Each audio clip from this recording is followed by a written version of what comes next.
વિદ્યાર્થી મિત્રો, પ્રકરણ 7 ખૂબ જ અગત્યનું ચેપ્ટર 12મા માટે પણ મોસ્ટ ઇમ્પોર્ટન્ટ.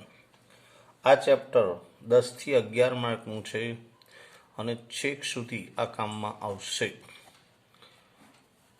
શોર્ટ ક્વેશ્ચન: દ્રઢ પદાર્થ એટલે શું સમજાવો.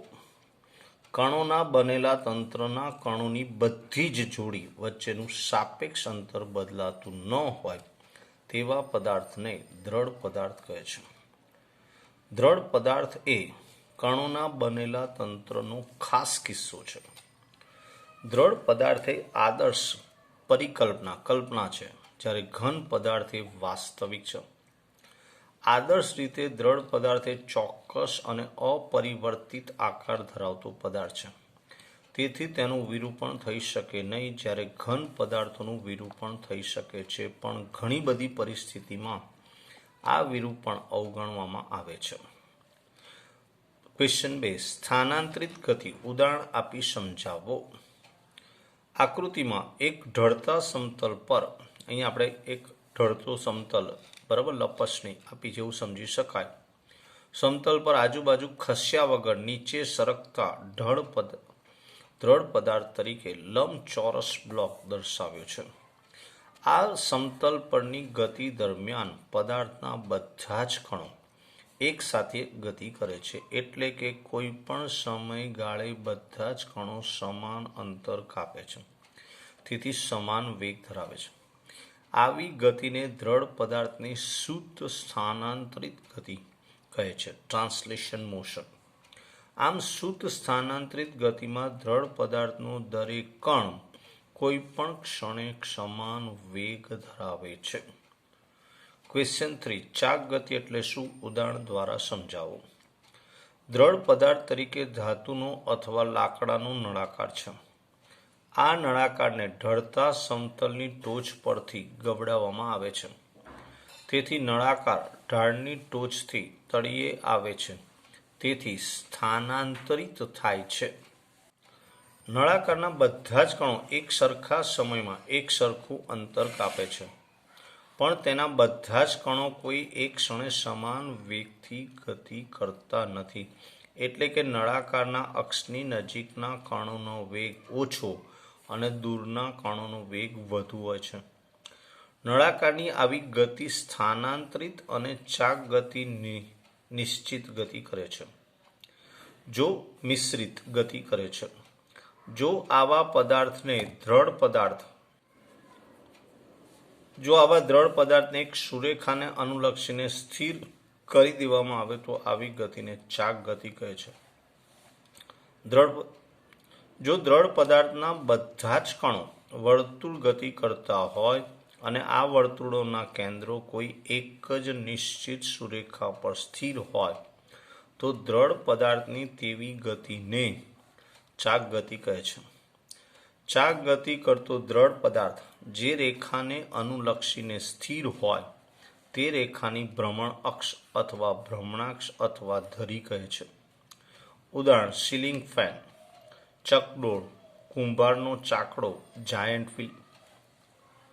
નોંધ: સ્થિર અક્ષને અનુલક્ષીને દ્રઢ પદાર્થના પરિભ્રમણમાં પદાર્થનો દરેક કણ વર્તુળાકાર ગતિ કરે છે, જે વર્તુળના અક્ષના લંબ સમતલમાં છે અને તેનું કેન્દ્ર અક્ષ પર છે. ભમરડાની અક્ષનું ઉધ્વ અક્ષને અનુલક્ષીને આ રીતે ફરવું તેને ઘૂર્ણન પ્રિસેશન કહે છે, જેમાં જમીન સાથેનું ભમરડાનું સંપર્ક બિંદુ સ્થિર રહે છે. એક ઢાળવાળા સમતલ પર નીચેની તરફ ગબડતા એક નળાકારની રોલિંગ ગતિ એ સ્થિર અક્ષને અનુલક્ષીને ચાક ગતિ અને સ્થાનાંતરિત ગતિઓનું મિશ્રણ છે. ચાક ગતિ એ સ્થિર અક્ષને અથવા ચલિત અક્ષને અનુલક્ષીને હોઈ શકે છે. ક્વેશ્ચન 4: દ્રવ્યમાન કેન્દ્ર કોને કહે છે. એક પરિમાણમાં બે કણોના બનેલા તંત્રનું દ્રવ્યમાન કેન્દ્ર શોધવાનું સૂત્ર મેળવો અને n કણોના બનેલા તંત્ર માટે દ્રવ્યમાન કેન્દ્રનું સૂત્ર લખો. બરાબર, આ એક અગત્યની થિયરી છે. બરાબર, આ ચેપ્ટરમાંથી 5 માર્કની થિયરી પણ પૂછાય, એટલે ધ્યાન રાખજો, અગત્યનું છે. 5 માર્ક માટે 5 માર્કનો એક ક્વેશ્ચન અથવા દાખલો આ ચેપ્ટરમાંથી હોય જ. આ થિયરી મોસ્ટ ઇમ્પોર્ટન્ટ, દાખલા, MCQ થિયરી ત્રણેય માટે. કણોનું બનેલું તંત્રનું સમગ્ર દળ જે બિંદુ પાસે કેન્દ્રિત થયેલું હોય તેને તેમનું દ્રવ્યમાન કેન્દ્ર CM, એટલે બરાબર ચીફ મિનિસ્ટર નથી, સેન્ટર ઓફ માસ કહેવાય. આકૃતિમાં દર્શાવ્યા અનુસાર ધારો કે M1 અને M2 દળ ધરાવતા બે કણો અક્ષ પર ઉદ્ગમ બિંદુ O થી અનુક્રમે x1 અને x2 અંતરે છે. આ તંત્રનું દ્રવ્યમાન કેન્દ્ર એક એવું બિંદુ છે કે જેનું ઉદ્ગમ બિંદુ O થી x અંતરે છે. તો XCM બરાબર M1x1 પ્લસ M2x2 છેદમાં M1 પ્લસ M2 સમીકરણ 1. અહીંયા જોશો તો સંખ્યા રેખા ધન x y અક્ષ ઉદ્ગમ બિંદુ O થી M1 કણ x1 અંતરે, M2 કણ x2 અંતરે, આ એનું દ્રવ્યમાન કેન્દ્ર CM જે ઉદ્ગમ બિંદુથી x અંતરે. જો M1 બરાબર M2 બરાબર M સમાન દળ હોય તો XCM બરાબર M common x1 plus x2 છેદમાં M પ્લસ M. તો અહીંયા MM ઉડી જશે, એટલે x1 પ્લસ x2 અપન 2 સમીકરણ 2. આમ સમાન દળના બે કણોનું દ્રવ્યમાન કેન્દ્ર તે બંને કણોને જોડતા રેખાખંડ પર મધ્યમાં આવેલું હોય છે. આ જ રીતે જો M1 M2 up to so Mn દળ ધરાવતા n કણો x અક્ષ પર ઉદ્ગમ બિંદુ O થી અનુક્રમે x1 x2 up to so xn અંતરે આવેલા હોય તો n કણોના બનેલા તંત્રનું દ્રવ્યમાન કેન્દ્રનું સ્થાન નીચેના સૂત્રથી મળે. XCM બરાબર M1 x1 plus M2 x2 plus so Mn xn છેદમાં M1 plus M2 plus so Mn બરાબર સમેશન Mi xi છેદમાં સમેશન Mi, સમીકરણ નંબર 3. જ્યાં સમેશન Mi બરાબર M1 plus M2 plus so Mn, summation Mi એટલે કુલ દળ M. XCM બરાબર summation Mi xi upon capital M, જ્યાં I બરાબર 1 2 3 અપ ટુ સો n આપણે લખીશું. ક્વેશ્ચન 5. દ્વિપરિમાણમાં કણોના તંત્રનું દ્રવ્યમાન કેન્દ્રના યામ માટેનું સૂત્ર લખો. ધારો કે એક સુરેખા પર ન હોય તેવા 3 કણો છે, તેથી તેમને દ્વિપરિમાણમાં સમતલમાં લેવા પડે. તો દ્વિપરિમાણમાં x અને y સમતલમાં પહેલો કણ M1 x1 y1 એના યામ, બીજો કણ M2 x2 y2 કણ એનો યામ, ત્રીજો M3 કણ એનો યામ x3 y3, એનું દ્રવ્યમાન કેન્દ્ર xy આપણે કહીશું. ધારો કે M1 M2 અને M3 દળ ધરાવતા 3 કણોના દ્વિપરિમાણમાં યામ અનુક્રમે x1, y1, બીજું x2, y2 અને ત્રીજા યામ x3, y3 છે. આ તંત્રનું દ્રવ્યમાન કેન્દ્ર x, y હોય તો દ્રવ્યમાન કેન્દ્રનો x યામ M1 x1 plus M2 x2 plus M3 x3 છેદમાં M1 plus M2 plus M3, y યામ M1 y1 plus M2 y2 plus M3 y3 છેદમાં M1 plus M2 plus M3. તેથી દ્રવ્યમાન કેન્દ્ર x, y બરાબર M1 x1 plus M2 x2 plus M3 x3 છેદમાં M1 plus M2 plus M3, M1 y1 plus M2 y2 plus M3 y3 છેદમાં M1 plus M2 plus M3. જો ત્રણેય કણો સમાન દળવાળા હોય તો M1 બરાબર M2 બરાબર M3 બરાબર M ધારો. દ્રવ્યમાન કેન્દ્રનો x યામ બરાબર mx1 plus mx2 plus mx3 છેદમાં M plus M plus M. M common કાઢશો તો ઉડી જશે, નીચે 3 રહેશે, x1 plus x2 plus x3 અપન 3. y યામ my1 plus my2 plus my3 છેદમાં M plus M plus M, તો y1 plus y2 plus y3 અપન 3. આમ સમાન દળના 3 કણોના બનેલા તંત્રનું દ્રવ્યમાન કેન્દ્ર આ 3 કણોથી બનતા ત્રિકોણના મધ્ય કેન્દ્ર પર હશે. અસમરેખ n કણોના બનેલા તંત્રના દ્રવ્યમાન કેન્દ્રના યામ xy બરાબર M1 x1 y1 plus M2 x2 y2 plus so Mn xn yn છેદમાં M1 plus M2 plus so Mn બરાબર summation Mi x, y I છેદમાં કેપિટલ M, જ્યાં કેપિટલ M બરાબર સમેશન Mi બરાબર તંત્રનું કુલ દળ. एक्सएम बराबर m1 x1 plus m2 x2 so on mn xn छेदમાં m1 plus m2 plus so on mn બરાબર સમેશન mi xi છેદમાં કેપિટલ M. ym બરાબર m1 y1 plus m2 y2 plus so on mn yn છેદમાં m1 plus m2 plus so on mn બરાબર summation mi yi upon capital M આપણે લખી શકાય. ત્રિપરિમાણ અવકાશમાં વિતરિત થયેલા n કણોના બનેલા તંત્રના દ્રવ્યમાન કેન્દ્રના સ્થાન માટેનું વ્યાપક સૂત્ર લખો. સ્વરૂપ મેળવો લખો. ધારો કે m1 m2 mn દળ ધરાવતા કણોના અવકાશમાં સ્થાન અનુક્રમે x1, y1, z1, બીજો કણ x2, y2, z2, ત્રીજો અપ ટુ સો ઓન nમો કણ xn, yn, zn છે. તંત્રના દ્રવ્યમાન કેન્દ્રનું સ્થાન x, y, z બરાબર m1 કૌંસમાં x1, y1, z1 plus m2 કૌંસમાં x2, y2, z2 plus so on mn કૌંસમાં xn, yn, zn છેદમાં m1 plus m2 plus so on mn બરાબર સમેશન mi કૌંસમાં xi, yi, zi છેદમાં summation mi જાય બરાબર 1 2 3 up to so on n. તંત્રના દ્રવ્યમાન કેન્દ્રના xm, ym અને zm. xm બરાબર m1 x1 plus m2 x2 plus so on mn xn છેદમાં m1 plus m2 plus so on mn બરાબર સમેશન mi xi છેદમાં કેપિટલ M. ym બરાબર m1 y1 plus m2 y2 plus so on mn yn છેદમાં m1 plus m2 plus so on mn બરાબર summation mi yi છેદમાં capital M. zm બરાબર mi z m1 z1 plus m2 z2 up to so on mn zn છેદમાં અહીંયા આપણે zm બરાબર m1 z1 plus m2 z2 plus so on mn zn છેદમાં m1 plus m2 plus so on mn બરાબર summation mi zi છેદમાં capital M. જો દ્રવ્યમાન કેન્દ્રનું સ્થાન સદિશ શોધવું હોય તો આઈમાં કણનું સ્થાન સદિશ r સદિશ બરાબર xi i caret plus yi j caret plus zi k caret હોય તો અને દ્રવ્યમાન કેન્દ્રનું સ્થાન સદિશ કેપિટલ R સદિશ હોય તો કેપિટલ R સદિશ બરાબર capital xi caret plus y j caret plus z k caret માટે R સદિશ બરાબર RCM સદિશ બરાબર સમેશન mi ri સદિશ છેદમાં કેપિટલ M. ક્વેશ્ચન 7.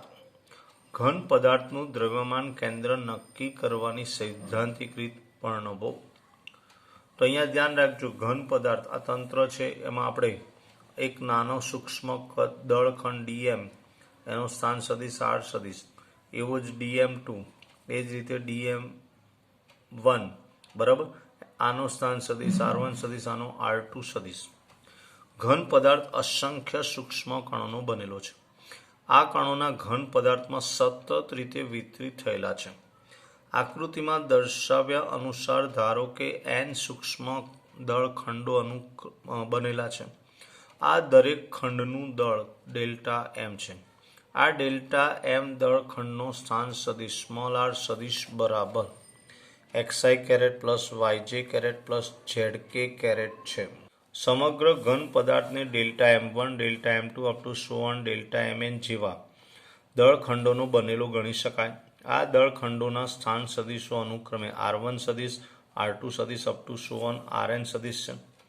ઘન પદાર્થના દ્રવ્યમાન કેન્દ્રનો સ્થાન સદિશ r સદિશ બરાબર ડેલ્ટા m1 r1 સદિશ પ્લસ ડેલ્ટા m2 r2 સદિશ plus so on delta mn rn સદિશ છેદમાં delta m1 plus delta m2 so on delta mn. દ્રવ્યમાન કેન્દ્રના યામ x summation delta mi xi છેદમાં સમેશન mi, y બરાબર summation delta mi yi upon summation mi, z બરાબર delta mi zi upon summation mi, i બરાબર 1 2 3 up to so on n છે. જેમ જેમ કણોની સંખ્યા વધારે લઈએ તેમ તેમ ડેલ્ટા mi નાનો થતો જાય, તેથી સરવાળો સંકલનથી મળે. Summation delta mi tense two સંકલન dm બરાબર m, સમેશન mi xi સંકલન ટેન્સ ટુ સંકલન x dm લખાય. સમેશન ડેલ્ટા mi yi બરાબર ટેન્સ ટુ સંકલન y dm લખાય. સમેશન ડેલ્ટા mi zi બરાબર સંકલન z dm જ્યાં એમ એ પદાર્થનું દ્રવ્યમાન કેન્દ્રના યામો x બરાબર 1/m સંકલન x dm, y બરાબર 1/m સંકલન y dm, z બરાબર 1/m સંકલન z dm. જો ઘન પદાર્થના દ્રવ્યમાન કેન્દ્રને ઉદ્ગમ બિંદુ તરીકે લઈએ તો r સદિશ x, y, z બરાબર 0 એટલે કે સંકલન r સદિશ dm બરાબર 0 અથવા સંકલન x dm બરાબર સંકલન y dm બરાબર સંકલન z dm બરાબર 0. એના બધા ઘટકો 0 થાય જો ઉદ્ગમ બિંદુ પર જ દ્રવ્યમાન કેન્દ્ર હોય તો. ક્વેશ્ચન 8. સમાંગ નિયમિત ઘનતા વાળા એવા પાતળા સળિયાના દ્રવ્યમાન કેન્દ્રનું સ્થાન મેળવો. તમને 2 માર્કમાં પૂછવું હોય તો પૂછી શકે છે. સમાંગ એટલે એક સરખી રીતે વિતરિત થયેલા દ્રવ્યમાન વાળો પદાર્થ. એક લંબચોરસ આડછેદ વાળો પાતળો સળિયો લો જેની પહોળાઈ અને જાડાઈ તેની લંબાઈ કરતાં ઓછી હોય અથવા ગોળાકાર આડછેદ વાળો પાતળો સળિયો લો કે જેની ત્રિજ્યા તેની લંબાઈ કરતાં ઓછી હોય. અહીંયા એક્સ અક્ષ ઉપર રાખેલો છે એનું દ્રવ્યમાન કેન્દ્ર બરાબર ઉદ્ગમ બિંદુ પર હોય એ રીતે આપણે સેટ કરેલું છે. ધન એક્સ અક્ષ પર એક નાનો ખંડ ડીએમ, ઋણ એક્સ અક્ષ પર બીજો એક નાનો ખંડ ડીએમ. ટોટલ લંબાઈ કેપિટલ એલ એટલે અડધી લંબાઈ, ઋણ બાજુ અડધી લંબાઈ, ધન બાજુ છે. સળિયાને એક્સ અક્ષને સમાંતર દિશામાં મૂકી ઉદ્ગમ બિંદુને અનુલક્ષીને તેના ભૌમિતિક કેન્દ્રો લેવામાં આવે તો દરેક દળખંડ ડીએમ +x અને -x પર રહેલા છે. સંકલનમાં આવી જોડ સંકલન xdm નો ચોખ્ખો ફાળો 0 છે. સળિયાના દ્રવ્યમાન કેન્દ્રનું સ્થાન x બરાબર 1/M સંકલન xdm. અહીં dm બરાબર લેમ્બડા dx, જ્યાં લેમ્બડા એ એકમ લંબાઈ દીઠ દળ M/L માટે x બરાબર 1/M સંકલન x M/L dx બરાબર આ mm કેન્સલ, l બાર લઈ લે 1/L સંકલન -L/2 થી +L/2 x dx 1/L. આનું સંકલન કરશો x dx નું તો x²/2 -L/2 થી +L/2 બરાબર આ 2 ને આપણે બહાર લઈ લીધા એટલે 1/2l, L/2 નો વર્ગ L²/4 -L²/4 એટલે 0 એટલે 1/2l × 0 બરાબર 0. જો એક છેડો ઉદ્ગમ બિંદુ પર હોય અને બીજો છેડો ધન એક્સ અક્ષ પર હોય તો x બરાબર L/2 મળે. આ ખાસ ધ્યાન રાખજો. ક્વેશ્ચન 9. n કણોના બનેલા તંત્રના દ્રવ્યમાન કેન્દ્રનું સૂત્ર લખો અને તેના પરથી દ્રવ્યમાન પર લાગતા બળ માટેનું સૂત્ર મેળવો.